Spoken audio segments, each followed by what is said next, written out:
Good afternoon. Welcome, everyone. Welcome to the third annual Women of Impact panel. This event is presented by the Verona Public Library and the Multicultural Inclusion Accessibility Advisory Committee, or MIAC for short. We're really excited for this event. It really is a beautiful process where our local residents are involved in nominating a woman of impact that they know from Verona, and amazing nominations, and then we celebrate with a panel. And here in this panel, we really celebrate the remarkable journeys of women who have made a profound impact on our community. So this event is really made to honor their contributions, share their diverse perspectives, and also inspire us all to take action in our own lives and communities. So it's really meant to be an inspiration as well on what we can do in our own communities. I'd like to take the opportunity to thank Mayor Tamburo, Deputy Mayor Jack McEnroy, Councilwoman Christine McGrath, who is our council representative for the MIAC committee. I'd also like to thank the local businesses that have supported this event. Bake Me Pretty, who has brought beautiful cupcakes and cake jars and cake pops for the event. Frank Anthony's for donating sandwiches, as well as Blooms in Hand, who's responsible for the beautiful flowers that you see here. We are really thrilled to have our moderators, Joanna Gagis and Claudine Pascal, for this event. Joanna is a seasoned journalist and producer known for her work in television and media. She is senior correspondent at New Jersey Spotlight News. Claudine is our very own library director, and if you don't know her, then I'm going to say you don't go to the library, because her and her staff are there all the putting out amazing and wonderful events and initiatives within our town. And she just has really great experience in community engagement and advocacy. So these two amazing ladies will make sure that we have a meaningful conversation that's going to resonate with us all. And just make sure that we understand and they'll be introducing our esteemed panelists as well. So this is definitely a celebration of empowerment. And as we know, March is also Women's History Month. And so just really excited for this inspiring event. So thank you for being here.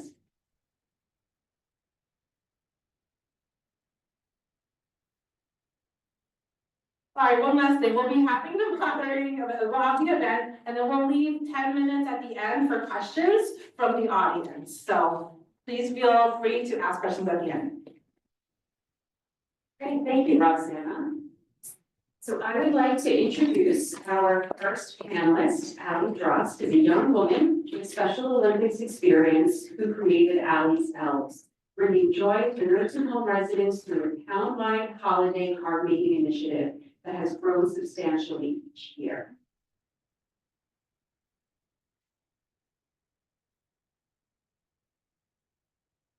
Just to Allie's left is Jen Pitterly, who spent her career in special education, starting as a school psychologist. She has now transitioned into early education, early childhood development, building Montclair's universal pre-K program from the ground up. We'll get into that in a little bit. Welcome, Jen.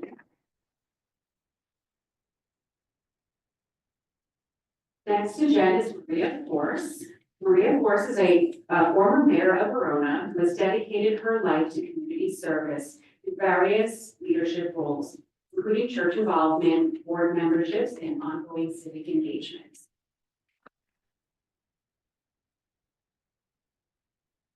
If you attend any of our town meetings, you'll likely recognize Cynthia Holland, who serves as a town councilwoman. She also volunteers extensively for organizations like the Girl Scouts. She supports the community both through local government and grassroots initiatives. Welcome, Cynthia.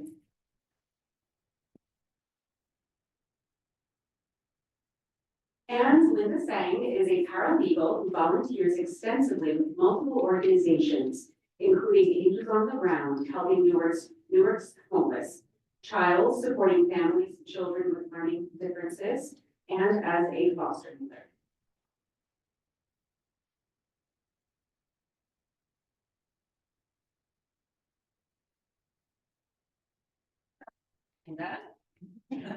First question's for you.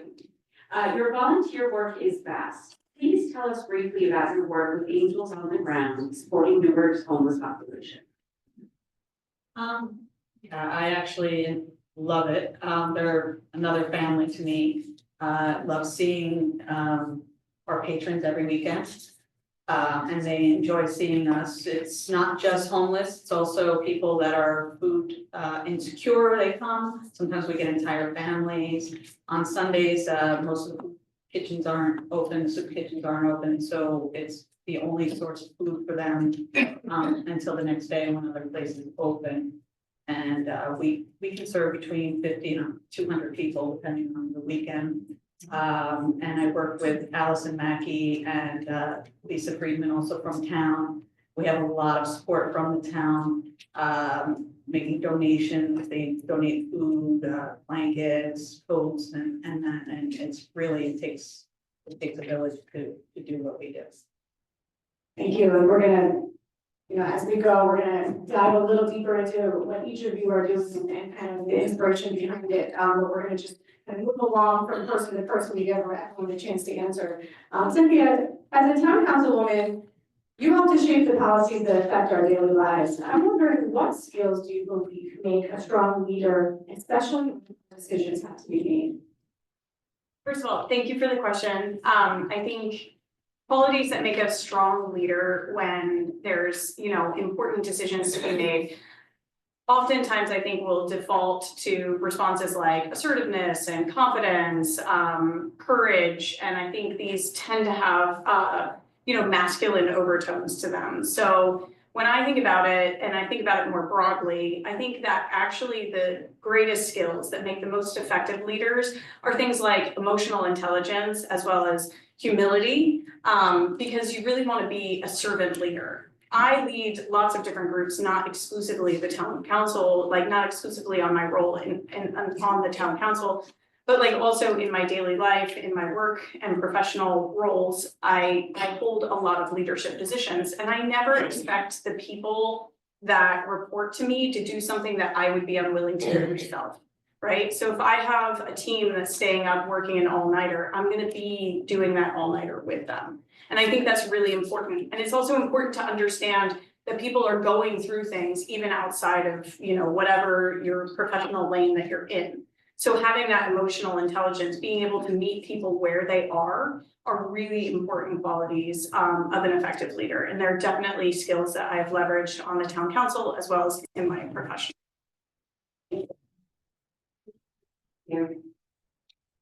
Maria, you are the first of only 2 women to ever hold the office of mayor in this town. As far as women come in society, there's still further to go in public office. How challenging was it to break that glass ceiling in Verona for the first time? Before I answer that, I just wanted to thank the people that nominated me. I'm assuming they were women.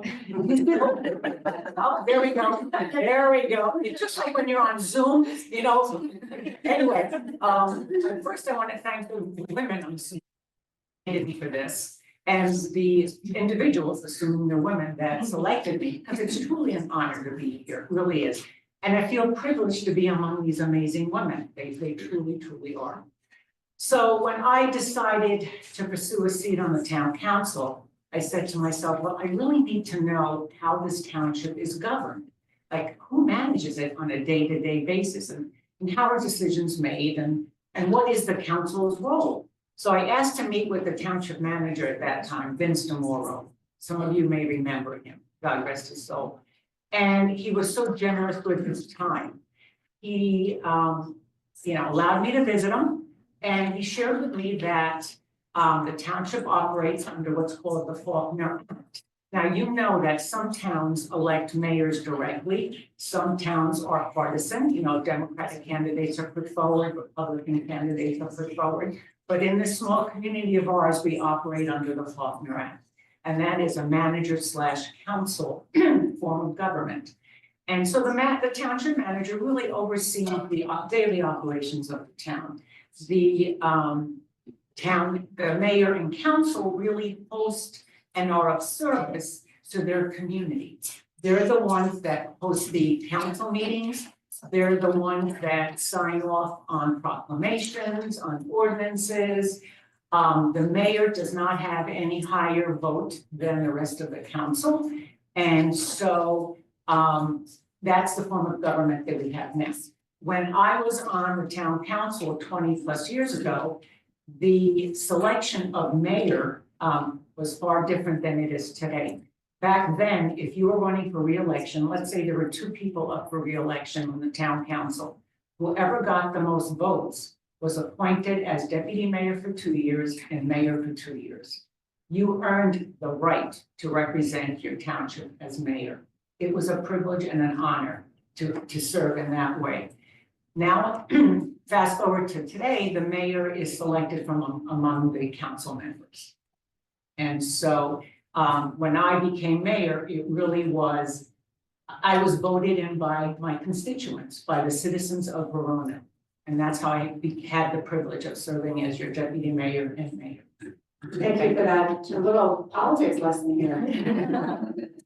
Also, before we go to Jen and the next question, I just want to point out, I see a lot of young people and some young ladies in the room, and I think that's terrific, and I'm happy to see these women of influence able to have an influence on some younger folks here in town. Also, can everyone make sure please that your red light is on, because if it's on, you can leave it on. Then our audience at home is make sure they hear us. Wait, do I have mine though? Oh, you're. Jen, to you. You spent, as we said, a career in special education. You've transitioned recently, and we're gonna get into that transition, but first, what sparked your passion for working with students, in particular, with special needs? So I think that I've always had a passion for working with individuals with special needs. Even through my high school, we had a daycare in my high school where I took child development classes, and I was able to plan lessons and field trips. And I had a wonderful teacher who saw something in me and really said, why don't you go and be a school psychologist? I think you would really like it. And so I did. Early in my career, I acted as a paraprofessional for a student with autism, and I fell in love. I fell in love with helping people. I fell in love with helping students and children, and particularly young children, preschool age. And became a school psychologist, and then became a supervisor of special education, where I really felt like I could work with families and individuals to help them through their process and help them through adulthood. So I think it's always kind of been there, and I've always had a passion.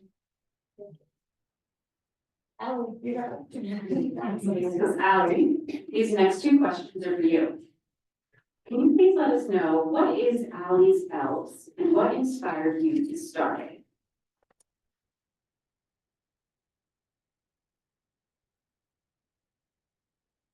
Well, first of all, I love Christmas.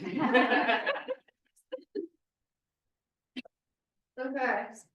Elves is a big inclusive event where people of all ages and abilities come together in a community to make holiday cards.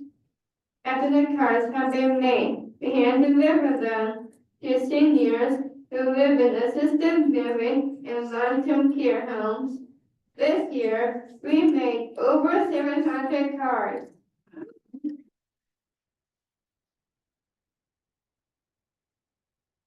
I started making cards in 8th grade with my speech teacher to deliver to a nursing home. Sometimes the elderly can get lonely, and our pals can help make them feel loved and special. We read the cards to all the people and have a little visit with them. I love taking care of people, and I love helping the elderly. The project just got bigger and bigger.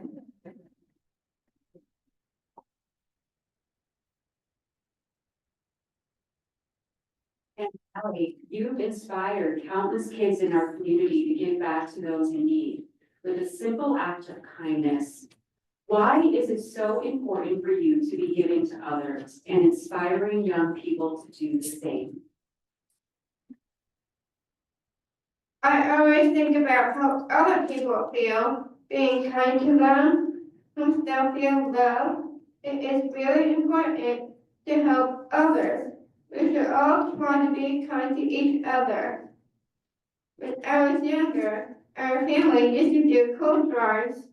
When it comes to the intensive kitchen, we will help serve breakfast to people in need. It is important to be kind. We are not only thinking about ourselves, but we think about other people too, and take care of each other.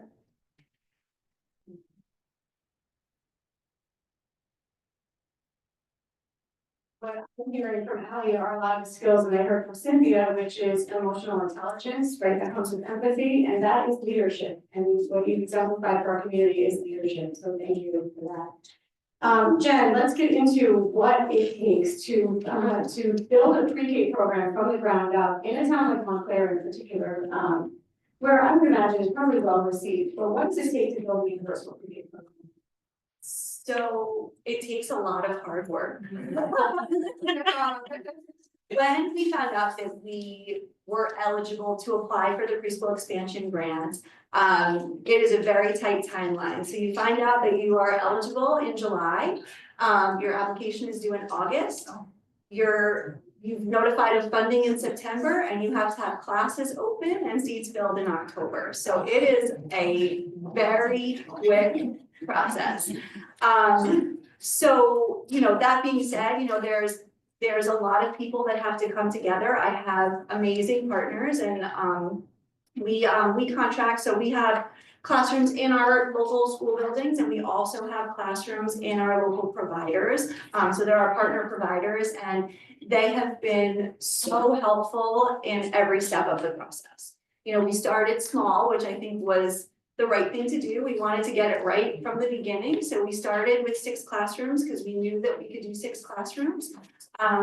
We had to buy curriculum, we had to train all of our teachers in curriculum, we had to purchase all of our materials, we had to put together all of the materials, and figure out how to run a lottery system, which we did in that matter of whatever, 3 weeks or however long it was.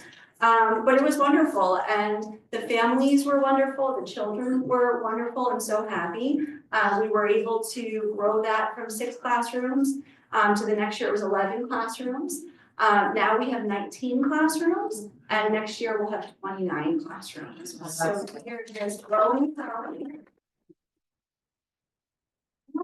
You don't have a mentor or someone who guided you through this process? So I have a lot of mentors. The education community is small, especially here in New Jersey. So as soon as we found out that we were eligible, being working in Montclair for 12 years, I was able to reach out to other individuals who had already gone through the process. So other districts, that are surrounding, that have already received the expansion grant.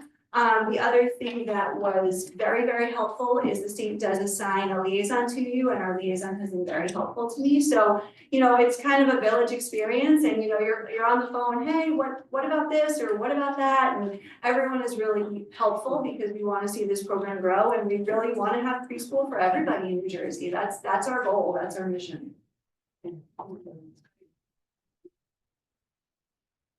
Maria, what is your advice to other women considering running for public office or pursuing a higher office? Go for it. Just do it. Please just do it. Help us get a woman president elected, for God's sake.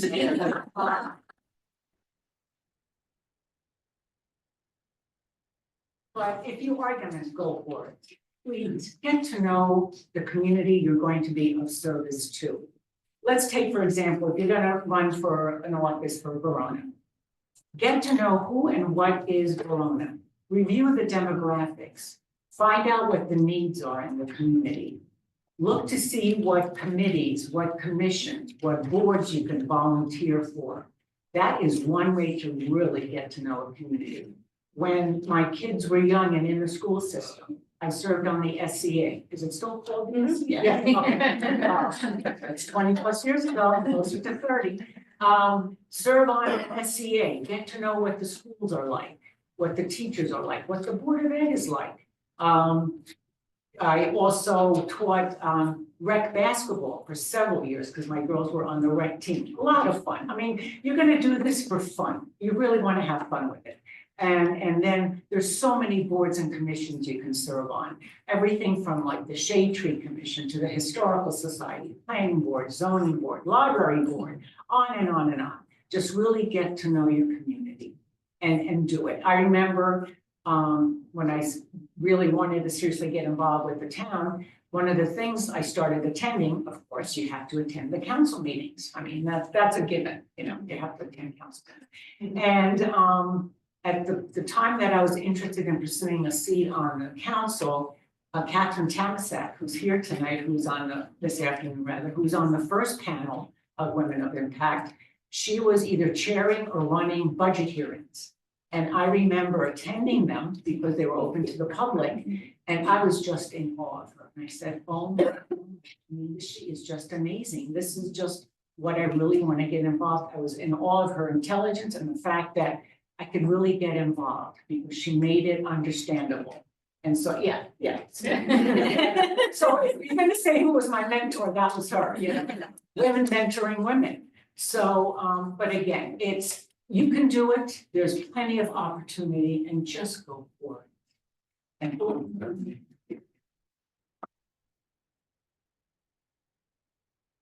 Cynthia, for you, I'm curious, what inspired your passion for public service? Was it modeled for you when you were young? Were you inspired by someone you saw along the way?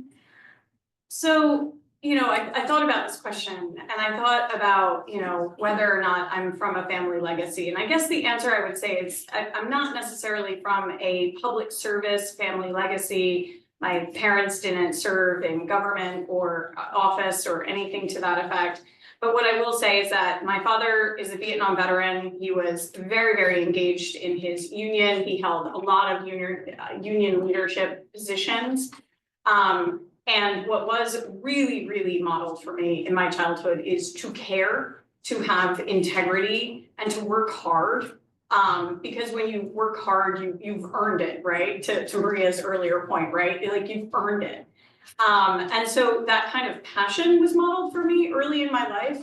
And so I brought that to a lot of things throughout my life, whether it was when I was a kid and I was very tenacious playing soccer, or going to law school and really being a passionate advocate and very, very argumentative, as most people who know me will say. And really, those are the qualities, those are the things that brought me to public service. And I think about it also, and it's like, these aren't extraordinary characteristics about me or any of the other women on this panel. I think actually all of the women in this room have elements and ingredients about what makes you a good leader or what would make a good leader or what would actually contribute to public service. Because if you're a woman, chances are you do an awful lot of service already. And it's oftentimes perhaps unsung service, but you're doing it as well. And that was probably modeled for all of us our entire lives. And certainly I had women in my life that did a tremendous amount of service, whether or not it was my Italian grandmother constantly in the kitchen cooking so much and taking care of all of us, or the service that my own mother did, shepherding us to carpools and sporting events and scouting events and things like that my whole life. So I think about that, and I think about that service and how all of us have had that modeling and all of us can actually be the servant leaders that I referenced earlier. Thank you.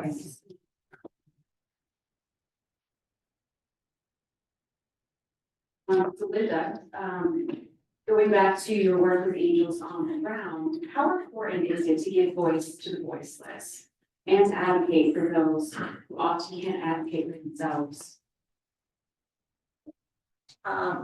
It's very important. Most people, they just, when they think of homeless people, they think of people that you see on the street begging for money. And what we do is actually dealing with the person and getting to know them and being able to find out what their needs are and then certain times, like, well, we had one person that, he had a size 19 shoe and his shoe was a mess, and then we were able to put it online and ask for, people to, donate shoes. And, so we kind of try to find the different needs while, like, right there in the trenches, find out what different people need, families, sometimes people need, clothing and different things. And then we can blast it to all of the people we know who do listen to us when they're not listening to them, and can, help out. And, we get a lot of help when we just put it out there. So in addition to your work with Angels on the Ground, you also work with Verona Child, supporting families and children with pretty differences. Why is this work so important? I have a son with special needs. He has autism and some other special needs. And it was very challenging when he was younger. He went through a lot. It was very, he struggled a lot. And it's a lot to navigate, much more complicated than it should be, unfortunately. It's bad enough they have to struggle, but then you also seem to have to struggle through, like, medical issues and dealing with insurances and dealing with the school and just so many different struggles that shouldn't happen.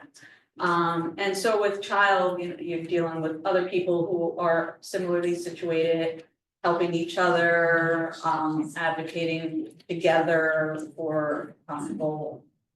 Make sure that the kids get as much as they need, as much as we can get them. Thank you for your work on that. Cynthia, we're gonna go back to you, and I wanna ask you, we heard, say, go for it, any woman who's considering public office. Or, so that's okay, I think it only wants a certain number on at a time, and then you can turn yours off and then Cynthia can try again. What is your advice to any woman, young or perhaps not young, who wants to run for office, who believes they have something to offer to their community? So what is my advice for you? So first of all, I would echo what Maria said, is go for it, okay? Second of all, I would say it's not as difficult as you think it is. One of the major reasons why we don't have more women running for office is because we seem to be really good at talking ourselves out of it. Well, we have all these other things that we have to do, so running for office is, really low on that list of priorities, right? Or just tasks that we have, because we have this endless to-do list, right? I have a lot of unwashed laundry back at home. I'm very well acquainted of the endless to-do list, right? The other thing is, I think the difference between women and men at times can be that imposter syndrome that so many of us suffer from, even if we don't think we do. And it's us holding ourselves back because we're like, well, I don't have the qualifications to run for office. And what I'm here to tell you, ladies, is that the qualifications aren't really that hard, right? So look at it, nobody's looking for a CV, nobody's looking for background information about it. You can run for office if you just want to be the change that you want to see. Right? So sometimes people will look at my resume and be like, oh, you need to be a lawyer to run for office, but that's not true. There are plenty of other women that have run for office and been incredibly successful running for office that aren't attorneys, that don't have some political science CV. I didn't do political science, right? They just wanted to make a difference. So if you're seeing things that are wrong and they're not getting fixed by the people that are there, then that's probably your message. That's the sign that you should really get more involved. As Maria was saying, chances are many of us have gotten involved with the SCAs that our elementary school children are on, or maybe we did volunteer for Girl Scouts and stuff like that. Why did you do that? Why would you volunteer to run a basketball team or a soccer team or anything like that? Because you wanted to be there to make that difference for your child and their peers and their contemporaries. But maybe it's a little bit beyond that. Maybe you end up serving on one of the boards and committees because you care about the planning board, or you care about development in the community. You care about flooding, which is something I really care if you've heard me speak,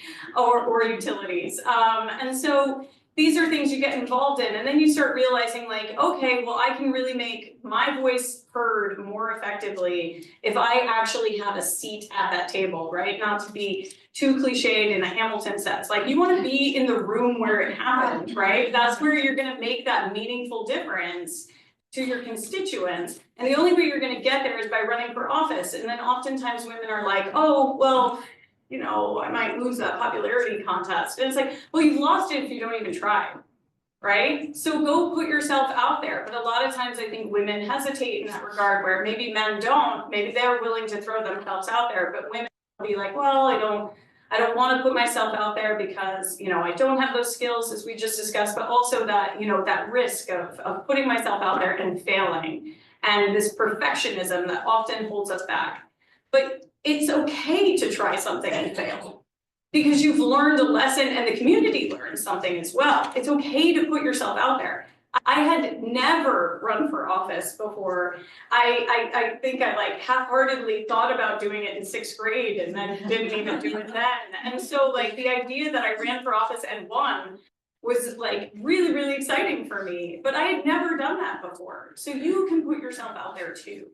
And so again, like to echo and amplify what Maria said earlier, do it. We need more women to run for office because when women hold office, the issues that are important to women are addressed, right? The issues that are important to families are addressed, whether that be healthcare, whether that be your whole life, whether that be some of the concerns that you were just discussing as well, like just about like people and their needs being addressed. Those are addressed more readily, and the research has been done when women hold office. So please do so. Thank you. And if I could just jump in really quickly, there's I think a study that was released that found that if a woman is offered a job and there's a skills requirement list, she'll say, oh, I have 9 of these, but I don't have a 10th one, I'm not sure I'm qualified. And a man generally will look at it, these are generalizations, but will look at it and say, I've got 3 of those, I'll figure out how to do the rest. Exactly.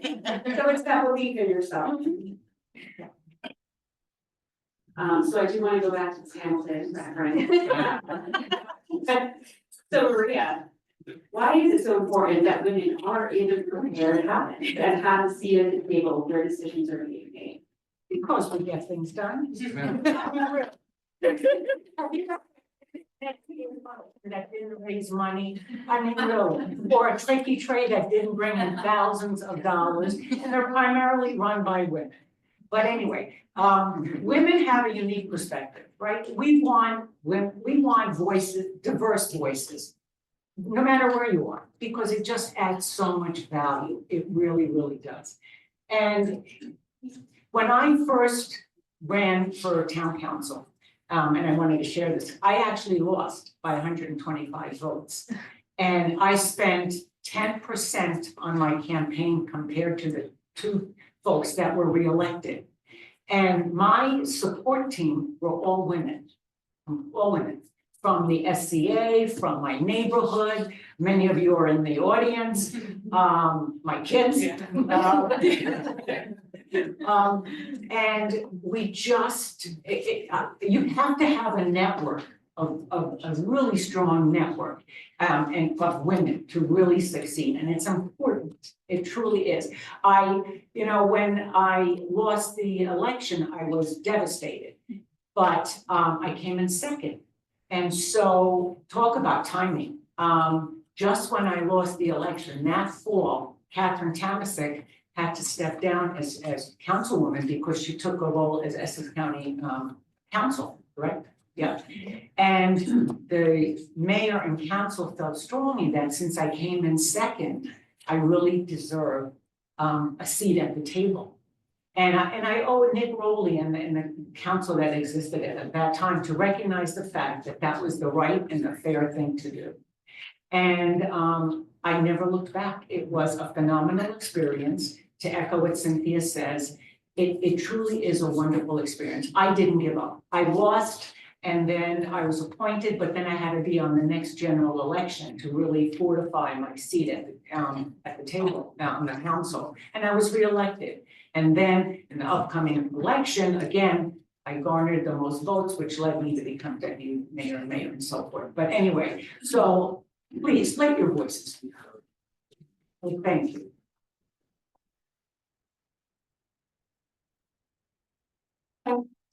You talked about what it takes to get a school off the ground. I want to talk about the impact that you've had. First, just the need for pre-K education and all the new data that's come out showing how important it is. What impact has your work had, both with this pre-K program as well as your work with special education?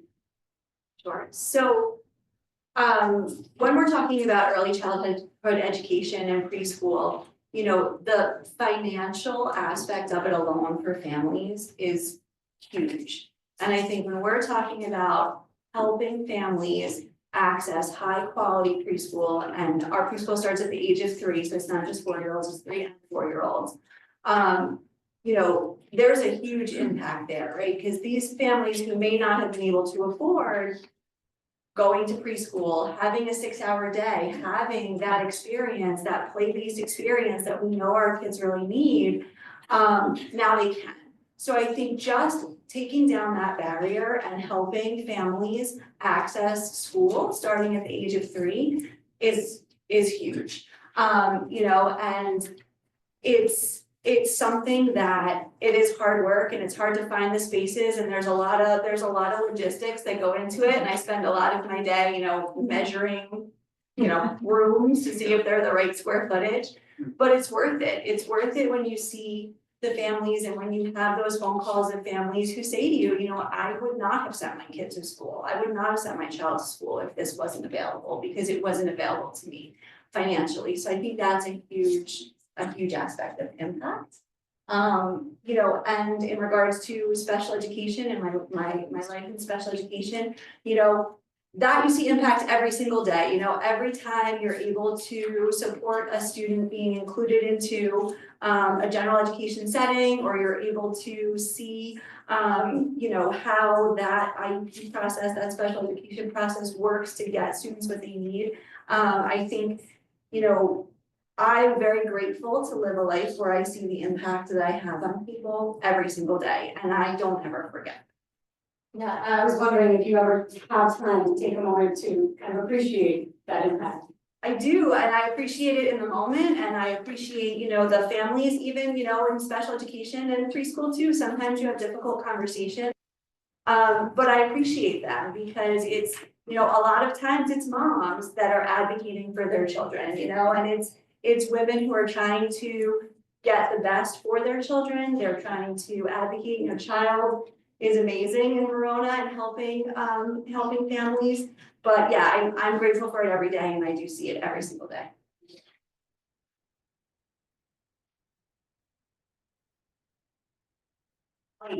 What challenges have you overcome in your life to achieve the success you've had with Special Olympics and other aspects of your life?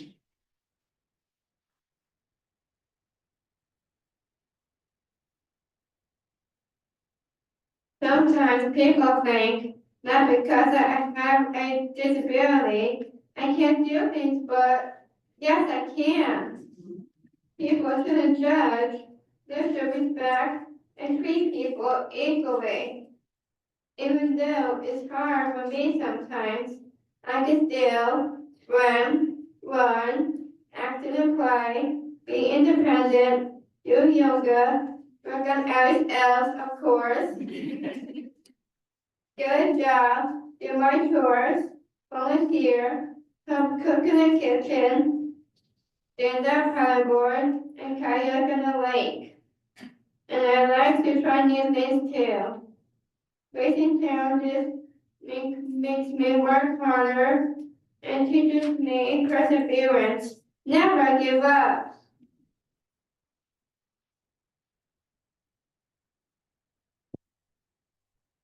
If you believe in yourself, you'll be unstoppable too.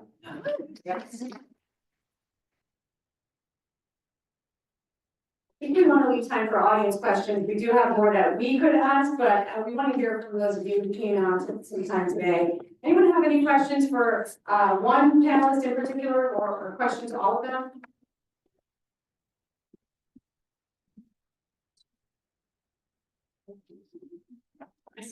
Start. All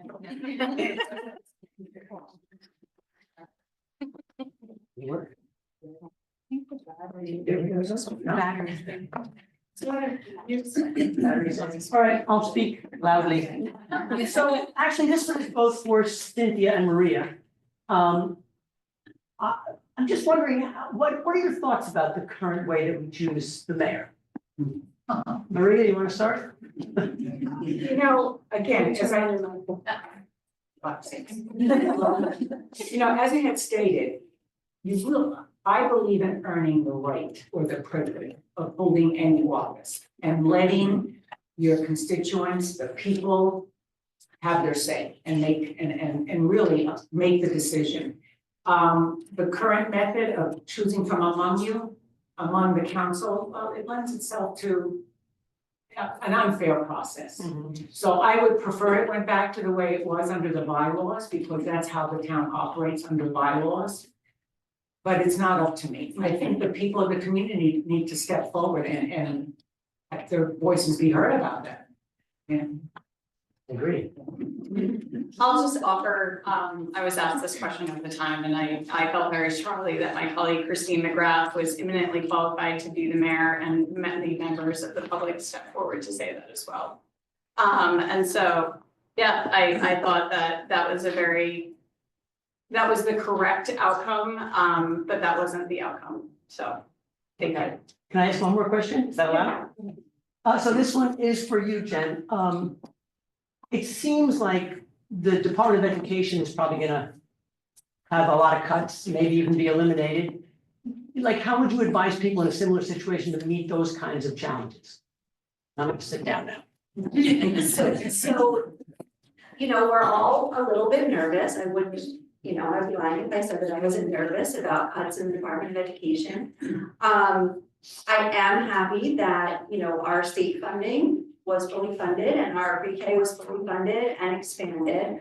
You know, I think that we need to continue to come together as communities and to work with, you know, all of the resources that we have, because one of the wonderful things with schools is you can access many different resources just from your community. So, you know, if we wind up facing hardship, you know, there are volunteers in the community that can step up and be on councils and raise money and do things for what we need to do. So I think, you know, we're kind of all holding our breath a little bit, but, you know, I'm still hopeful. And, you know, I heard something yesterday though, that a hope is just a wish without a plan.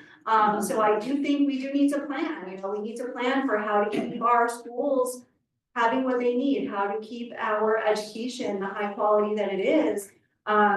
You know, everywhere in New Jersey, you know, especially here in Verona, my kids go here and we love it. And, you know, one of the benefits and the beauty of Verona is that everyone is willing to put in the hard work to get our kids what they need. And I think, you know, if things happen, that we will still stand together and do that. Thank you for those questions. Anyone else have a question?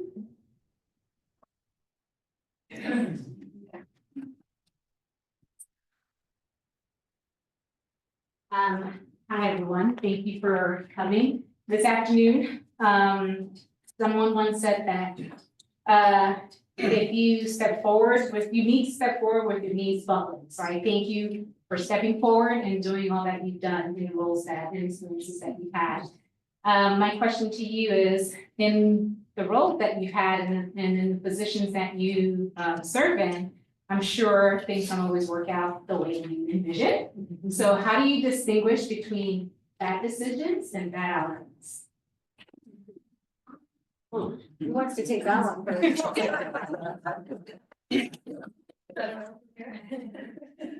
I'll take it.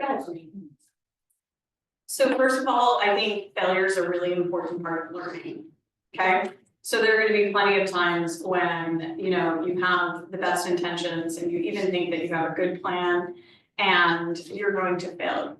And sometimes that's what's necessary in order to innovate and to learn and to go forward. So for me, I have at various different times in my life really struggled with perfectionism. I think that's something that a lot of women, especially successful women, really struggle with.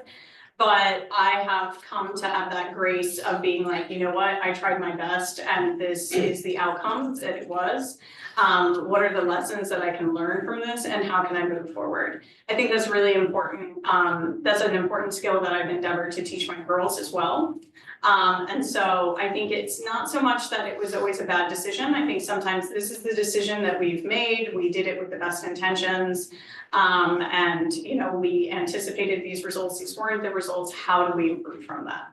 So that's kind of how I approach it. I mean, certainly there are some bad decisions in life, but not addressing those ones, but you know, where you've actually intended a positive outcome and like had that bad experience, or if you've lost an election even, you know, like how can I improve upon this and move forward, and take it, you know, really more with an eye toward resilience, and less as kind of viewing a failure as a defeat and taking it as that defeat, taking it as a learning opportunity instead. And just to echo that, do not dwell on it. You need to move forward. That is key to this. We've all made bad decisions and had bad outcomes, but you can't let it eat away at you. You need to just put it behind you and move forward. And know that you've learned from it and that it's not gonna happen again, hopefully. And then you just keep going, one foot in front of the other.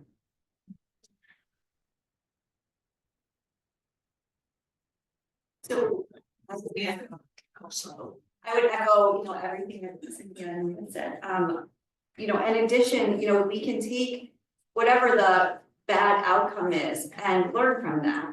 And then take that, there's a little bit of good in everything, even if you know what not to do, right? So you figured out what not to do and you're not gonna do that again. But now you know your path forward. So I think, you know, looking at every failure or every time it didn't go the way you wanted to and really analyze it and just keep moving forward. I think that's the key to everything. Anyone else want to add to that answer? Or another question? Yes? Well, as I make my way up here, I have a big voice, so I won't use it. Thank you all so much for what you do for our community, and thanks to everyone for being here. I've nominated a Woman of Impact for all 3 years of this panel, and it's great to see Cynthia, my nominee, here, and the 2 former nominees, Joel Patel and Serena Rivera here. I have a question that is about the other half of the room, the men, the boys in this room and in our community. It's great to see that our audience is almost 50-50. I'm the proud mom of 3 Verona kids. My oldest is a girl in 3rd grade, and then I have 2 preschoolers. And my husband and I have done a fantastic job of giving stories of inspiring women to our children. We've read She Persisted and told them all of the stories of women who really persevered. And then we suddenly came to this realization that outside of some sports figures, we're not doing a great job with our little boys. And I think that women who are really successful need to have a female support system, but then also need to have men who are their advocates, their allies, their campaigners, who are really offering themselves in the way that so many of us in our community offer ourselves. So what are your thoughts about how to get the men involved from, you know, the little ages all the way up to the grown-ups?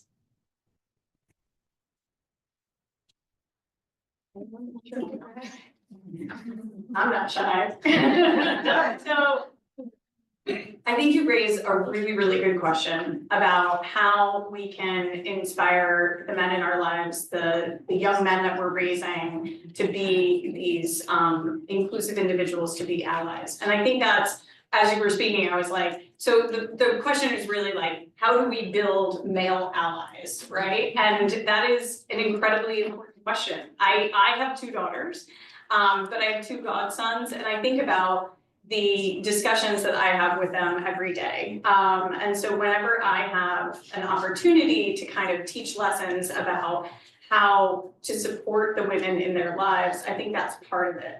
But I think you're right, there isn't necessarily like all of these stories available, there aren't like necessarily as many, I guess, picture books about how to be an ally for women. So I think what that really is like, well, we need to get writing those books like this. So that's definitely part of it.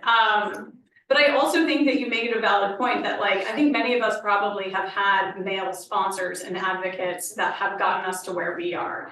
So what were the ingredients that went into building those men? Is it because they had strong and successful like mothers or wives or sisters or even their own daughters? What were those ingredients? I don't necessarily have that answer, but I think it's a really valid question that we should all be kind of noodling on. Because maybe there is a vacuum there and maybe we need to be building that so that we have more women on this panel in the future, but also like running for office and continuing to be successful. But I think it really comes down to how to build an ally. So that was just my thoughts on your question. Thank you. Another audience question. Yeah, I want to respond from the chauvinistic part of it. Any question? I am a Army volunteer. I work with 80% of an organization about female. And the part of it is to get along with, we talk to each other, but we don't listen. The key to understanding is compromise and listening. I have a little experience. I've been married now in June, it's going to be my 60th anniversary.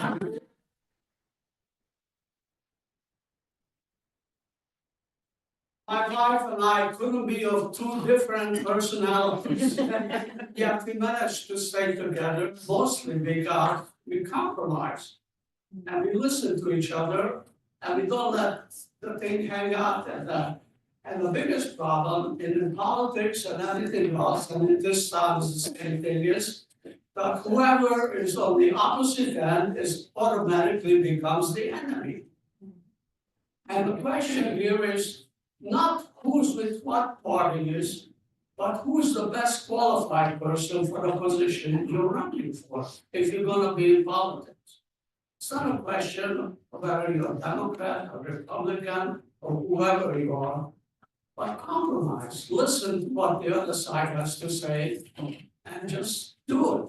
And I think the key of getting a better working condition is to find a way of talking to each other and get people involved. That's all I have. You want to do that? I think that was really well said. Thank you so much.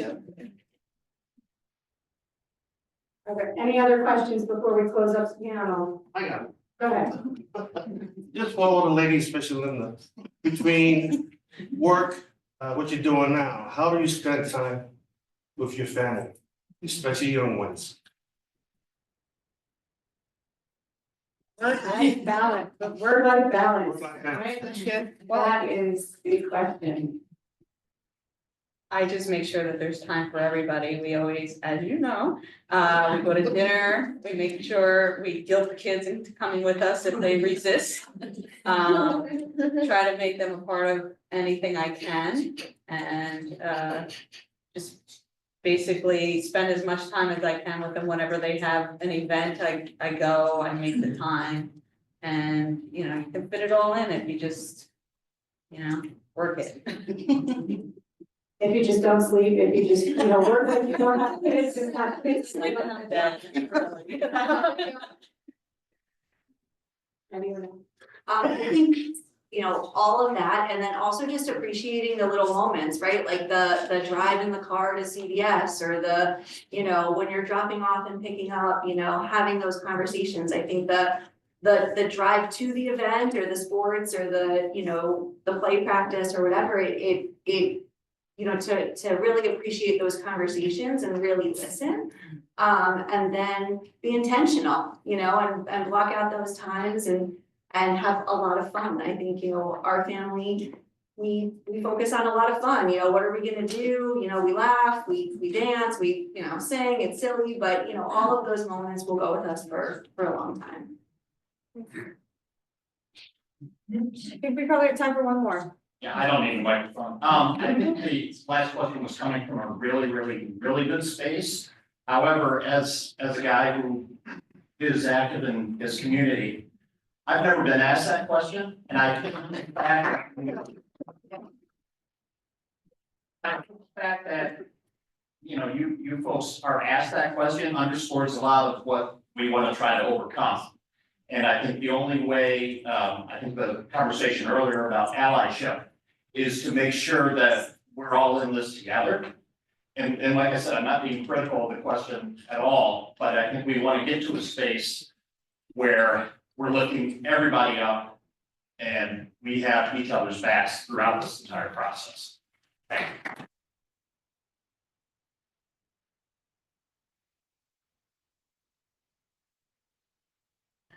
Can you come to the microphone?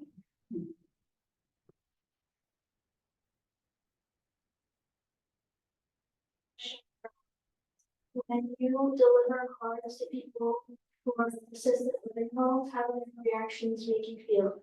Do you feel like it makes it like worth it to you? Yes, thank you, Anna.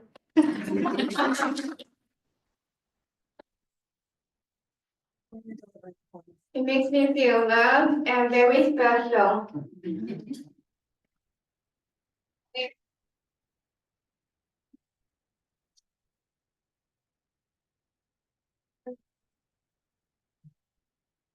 Thank you all for the great questions. If you remember from here.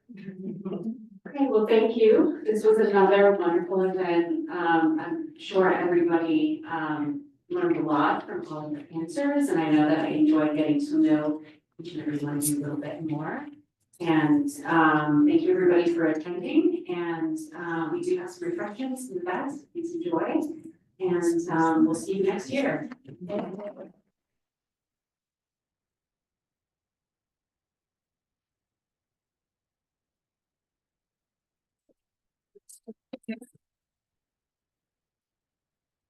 Thank you.